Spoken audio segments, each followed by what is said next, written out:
जय मां कामाख्या कामाख्या टुडे में आपका स्वागत।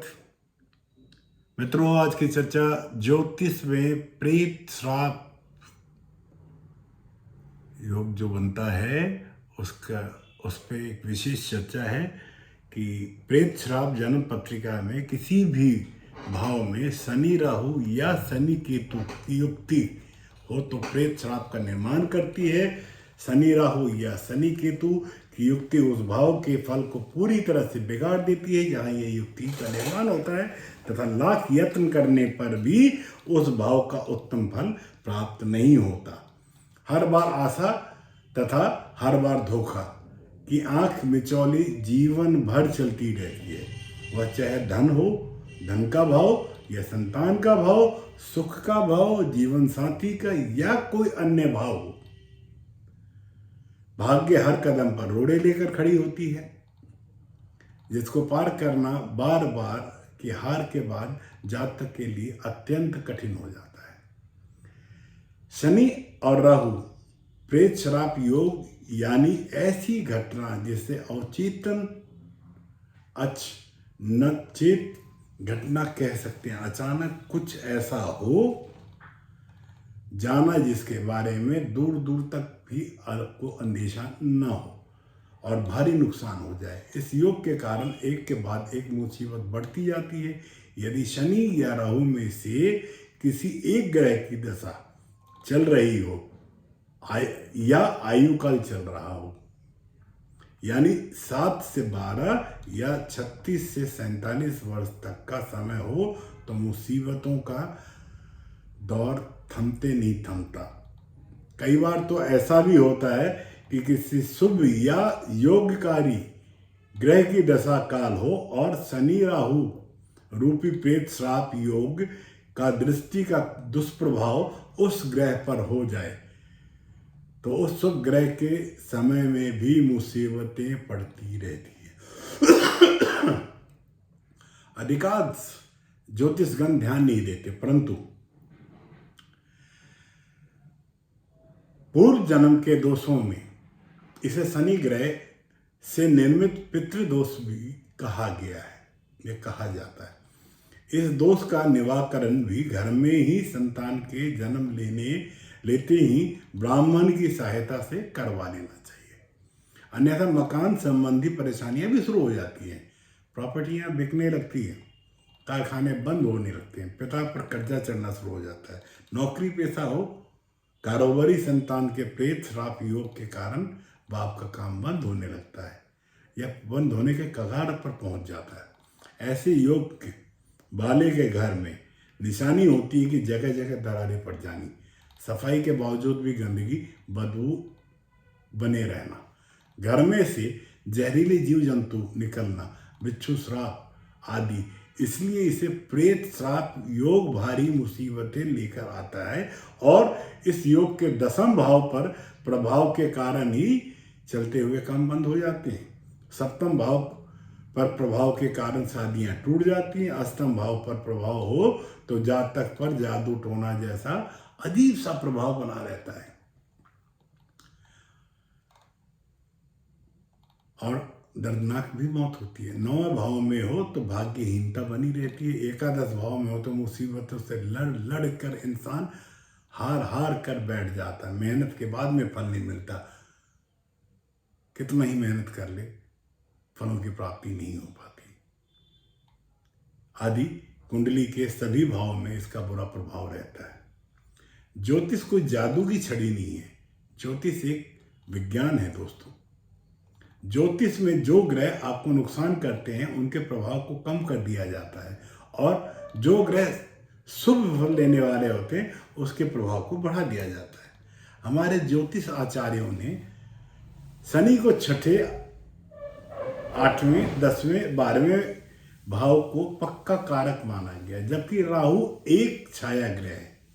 एक मान्यता के अनुसार राहु और केतु का फल देखने के लिए पहले शनि को देखा जाता है, क्योंकि शनि शुभ फल दे रहा हो तो राहु और केतु अशुभ फल नहीं दे सकते। और यह भी माना जाता है कि शनि का शुभ फल देखने के लिए चंद्रमा को देखा जाता है। कहने का भाव यह है कि प्रत्येक ग्रह का एक दूसरे पर निर्भर रहना या निर्भर होना। इन सभी ग्रहों में शनि का विशेष स्थान है।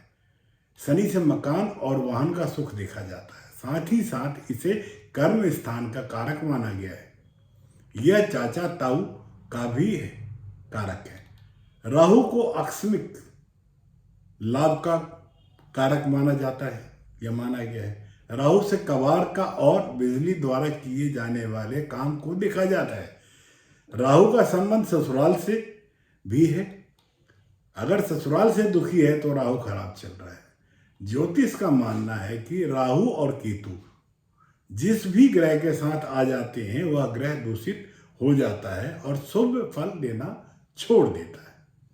यदि शनि और राहु एक साथ एक भाव में आ जाए तो व्यक्ति को प्रेत बाधा आदि टोने टोटके बहुत जल्दी असर करते हैं, क्योंकि शनि को प्रेत भी माना गया है, यह माना जाता है, और राहु छाया है तो इसे प्रेत छाया योग भी कहा जाता है, पर सामान्य व्यक्ति से पितृदोष ही कहता है। एक कथा के अनुसार जब हनुमान जी ने राहु और केतु को हाथों में पकड़ लिया था और शनि को अपनी पूंछ में, तब शनि महाराज ने कहा था कि आज जो हमें इस बालक से छुड़ा देगा उसे हम जीवन में कभी परेशान नहीं करेंगे।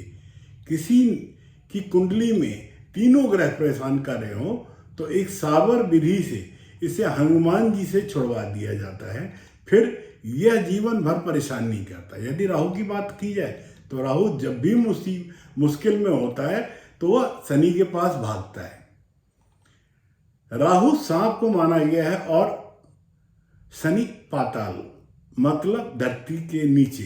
सांप धरती के नीचे अधिक निवास करता है। इसका एक उदाहरण ये भी है कि यदि किसी चोर या मुजरिम राजनेता रूपी राहु पर मंगल रूपी पुलिस या सूर्य रूपी सरकार का पंजा पड़ता है तो वे अपने वकील रूपी शनि के पास भागते हैं। सीधी बात तो यह है कि राहु सदैव शनि पर निर्भर करता है, पर जब शनि के साथ बैठ जाए तो शनि के फल का भी नाश कर देता है। यह सब पुलिस वकील आदि किसी न किसी ग्रह के कारक हैं।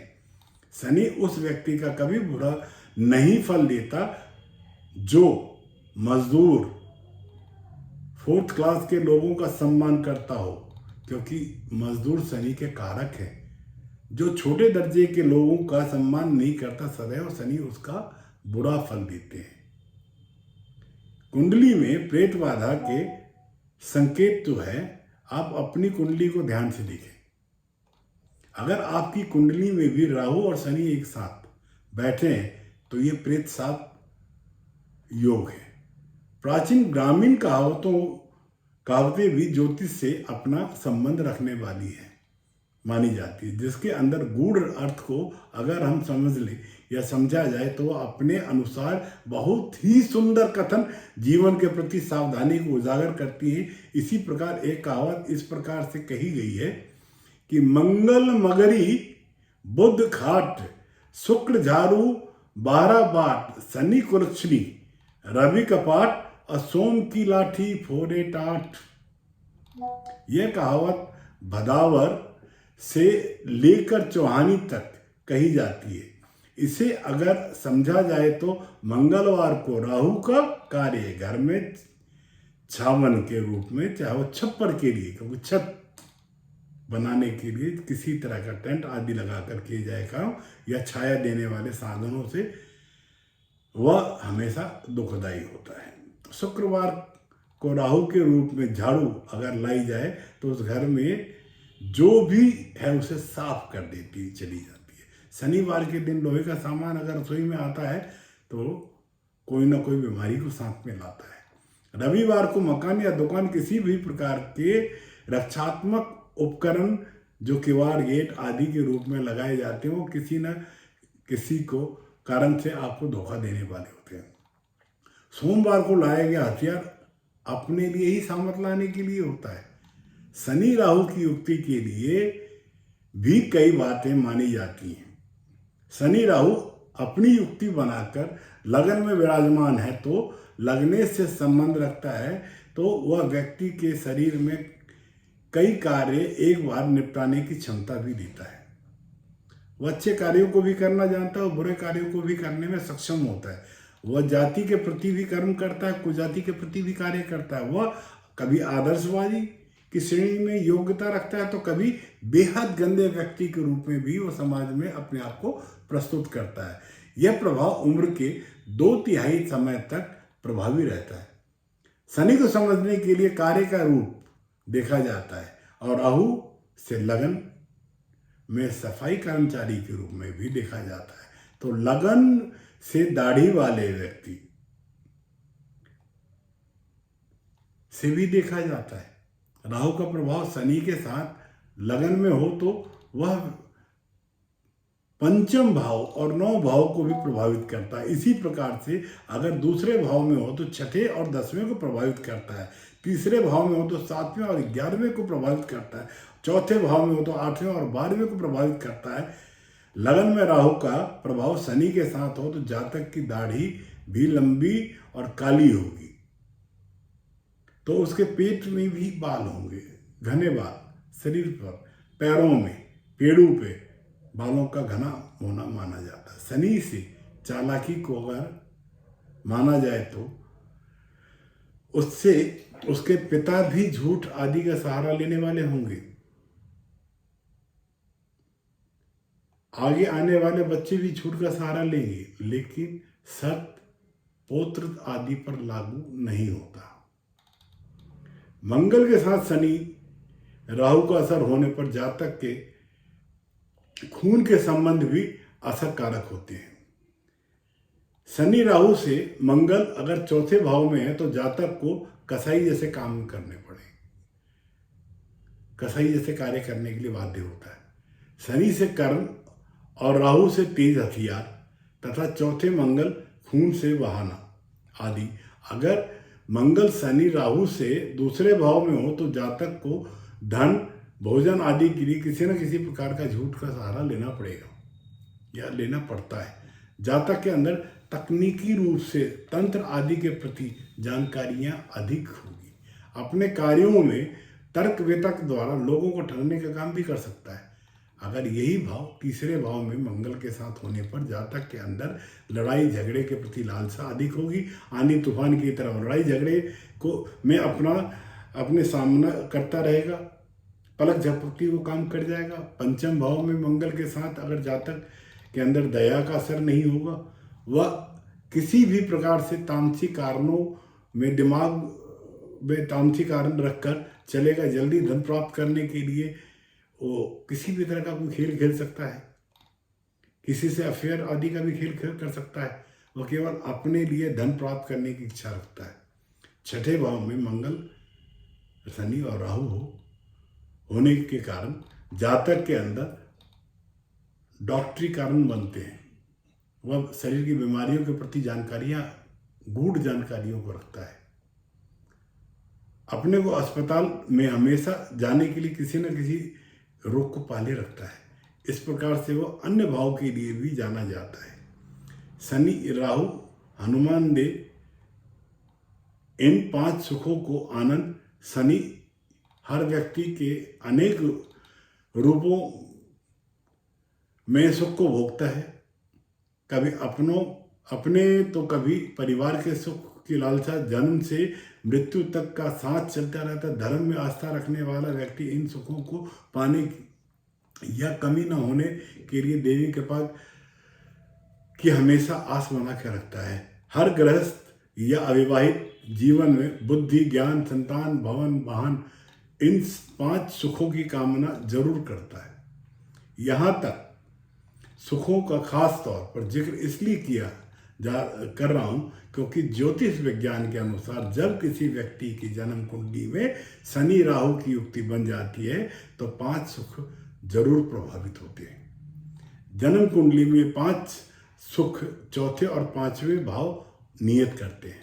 खास तौर पर जब जन्म कुंडली में शनि राहु की युक्ति चौथे भाव में बन रही हो तब वह 5वें भाव पर असर करता है। हालांकि दूसरे ग्रहों के योग की दृष्टि अच्छे हो और बुरे फल दे सकती है, लेकिन यहाँ मात्र शनि और राहु की चर्चा में है, या यूं कहूं कि शनि और राहु की युक्ति के असर और उसकी शांति के उपाय पर ही आज चर्चा हो रही है।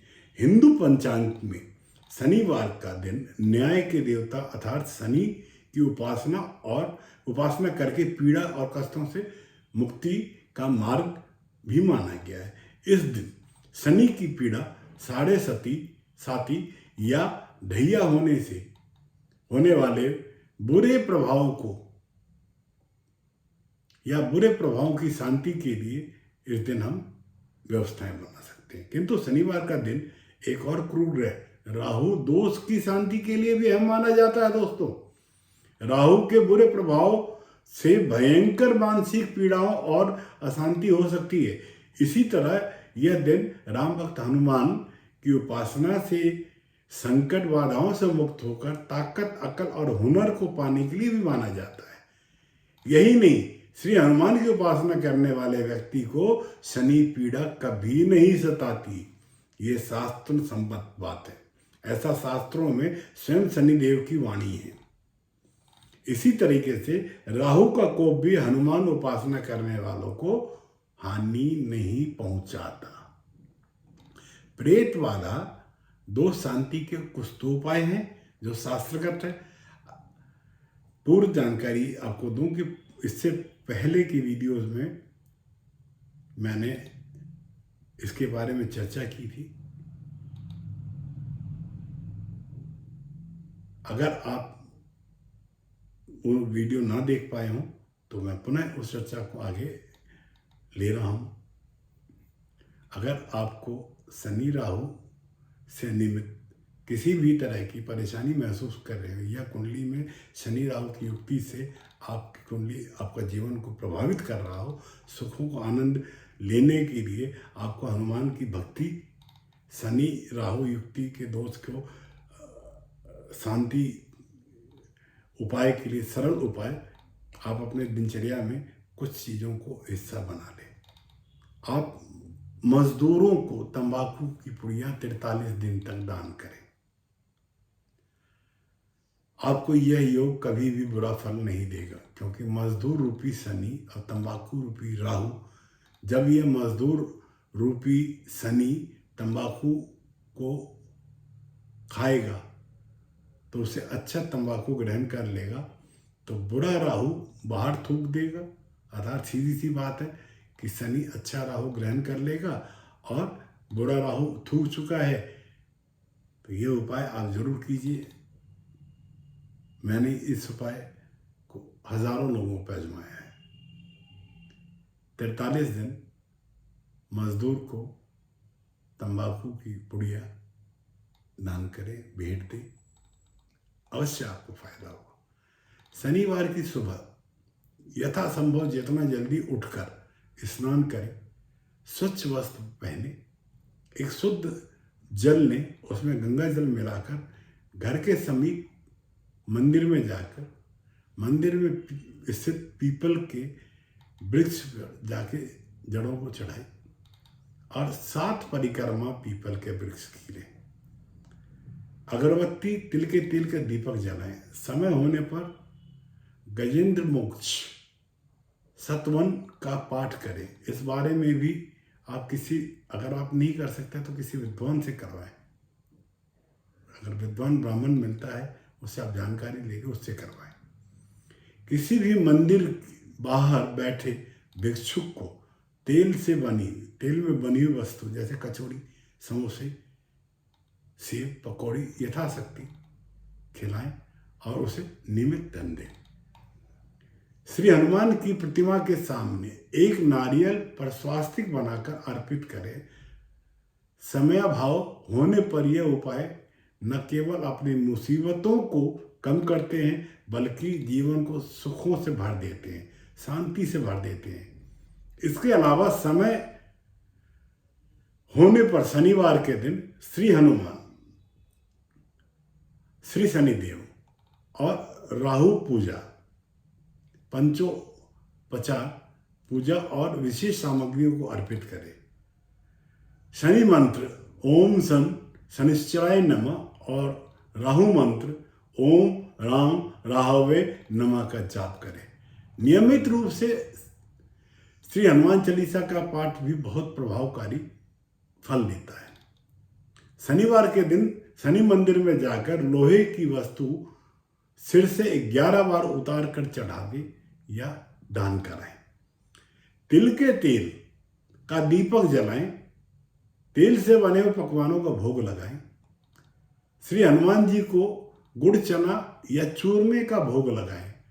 सिंदूर का चोला चढ़ाएं। राहु की प्रसन्नता के लिए तिल्ली की मिठाई व भोग लगाएं और तेल का दीपक जलाएं। प्रेत श्राप का कुछ और अभूतपूर्व उपाय है जो इस तरीके से है कि अगर इसको करते हैं तो इससे आप लाभान्वित हो सकते हैं।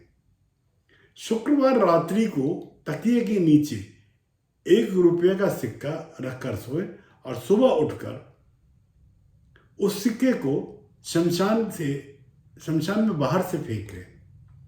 शनिवार से आरंभ करें। 11 लौंग अपने ऊपर से 7 बार उल्टा वार कर आग में 11 दिन तक लगातार जलाएं। सिंदूर तथा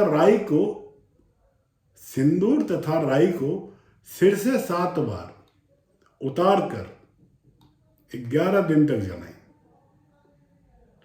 काले कुत्ते को 4 माह तक, ध्यान रखिएगा समय, काले कुत्ते को 4 महीने तक दूध, ब्रेड या सरसों के तेल से चुपड़कर रोटी खिलाएं।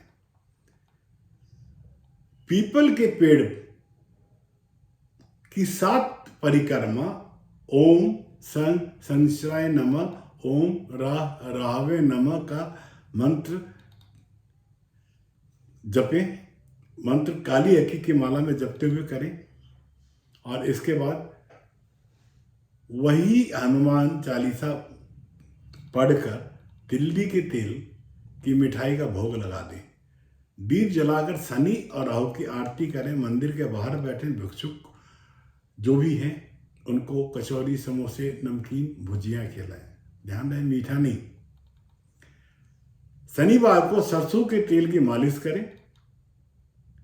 मंदिर तक सवारी से ना जाए, पैदल जाए।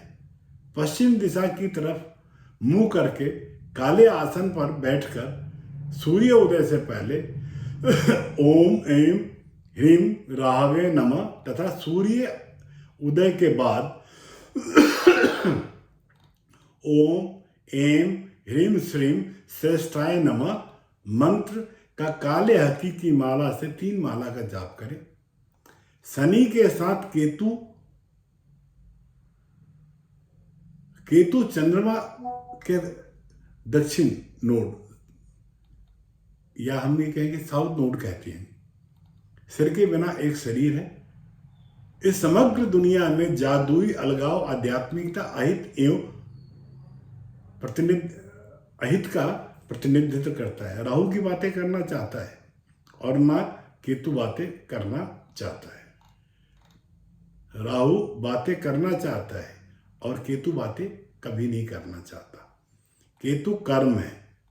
राहु और केतु किसी भी ग्रह के साथ बैठता है जब वो हमारे अवचेतन मन में हताशा देकर आध्यात्मिक विकास को प्रस्तुत करता है। शनि कर्म, सीमाओं, हीन भावना और जिम्मेदारी का ग्रह है। यह राशि चक्र का 10वीं और 11वीं घर पे इसका राज है। यह घर की जिम्मेदारी, वाहन, प्रतिष्ठा, उच्च महत्वाकांक्षा, धन, सामाजिक नेटवर्क का मुख्य घर है। मित्रों, इतना महत्वपूर्ण घर अगर राहु के साथ या केतु के साथ आ जाए तो दूषित तो होगा ही ना। चूँकि वीडियो मुझे लगता है कि शायद बड़ी होती जा रही है और चर्चा अभी अधूरी है, तो इसका पार्ट 2 मैं कंटिन्यू करूँगा। शनि देव के बारे में, राहु देव के बारे में, केतु देव के बारे में, जो आगे की चर्चा अगले वीडियो में तक के लिए जय मां कामाख्या। आपका दिन शुभ हो मित्रों। आपको अब तो कमेंट्स भी अब बहुत अच्छी कर रहे हैं। आपके सवालों का यथाशक्ति मैं हर वीडियो में कुछ सवाल उठा के जवाब दे पा रहा हूँ। आशा करता हूँ आप ये सिलसिला यूं ही बनाए रखेंगे। हमारा और आपका संबंध कमेंट के माध्यम से बना रहे। जय मां कामाख्या। सब्सक्राइब कर दीजिएगा साहब जाने से पूर्व, और सब्सक्राइब के साथ में बेल आइकॉन का बटन ज़रूर पुश कीजिएगा, जिससे मैं आपके सम्मुख उपस्थित होता रहूं।